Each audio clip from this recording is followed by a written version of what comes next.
ഒരിക്കലും ദൈവം ഒരാൾ പരിശോധിച്ച് കണ്ടെത്തിയെന്ന് പറഞ്ഞു കഴിഞ്ഞാൽ, ദൈവം ഒരാളെ വിശ്വസ്തനായിട്ട് കണ്ടെത്തിയാൽ പിന്നെ അവൻ്റെ വിശ്വസ്തയും വിശുദ്ധിയും ഒക്കെ ദൈവം തന്നെ സംരക്ഷിക്കാനുള്ള സംവിധാനം ഉണ്ടാക്കും. അവർ ഈ മനുഷ്യൻ എന്ന രീതിയിൽ എന്തെങ്കിലും ചാബല്യമോ അല്ലെങ്കിൽ എന്തെങ്കിലും അശ്രദ്ധയോ ഉണ്ടെങ്കിൽ ദൈവം അതിൽ വീഴിക്കാതിരുന്ന് ദൈവം കൊണ്ടുപോകും. അപ്പം അതാണ് എൻ്റെ പരിശുദ്ധനെന്ന് പറയണത്.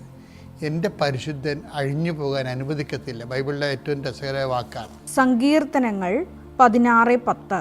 സങ്കീർത്തനം 16:10. അവിടുന്ന് എന്നെ പാതാളത്തിൽ തള്ളുകയില്ല, അങ്ങയുടെ പരിശുദ്ധൻ ജീർണിക്കാൻ അനുവദിക്കുകയില്ല. പരിശുദ്ധൻ ജീർണിക്കാൻ അനുവദിക്കത്തില്ല. അപ്പോൾ നീ തകർന്നു പോകാനോ തരിപ്പണമാകാനോ ദൈവം അനുവദിക്കത്തില്ല. ആരാണ് നീ? ദൈവത്തിൻ്റെ പരിശുദ്ധൻ.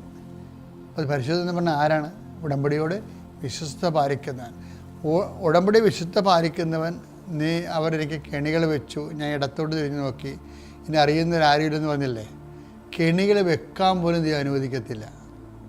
ക്രിസ്തുവിന് അസൈൻ ചെയ്ത് കൊടുത്തിട്ട് വിക്കേരിയസ് സഫറിങ്സിൻ്റെ ഭാഗമായിട്ടുള്ള രോഗരക്ഷാർത്ഥമായിട്ടുള്ള അവിടുത്തെ പീഡകളിലൂടെ അവരുടെ മുറിവുകളിലൂടെ നമ്മുടെ പാപങ്ങൾ പരിഹാരം ഉണ്ടാകുന്ന ഒരു സുവിശേഷ റിഡംപ്റ്റീവ് പാക്കേജാണ്. അതല്ല ഞാൻ പറയണത്.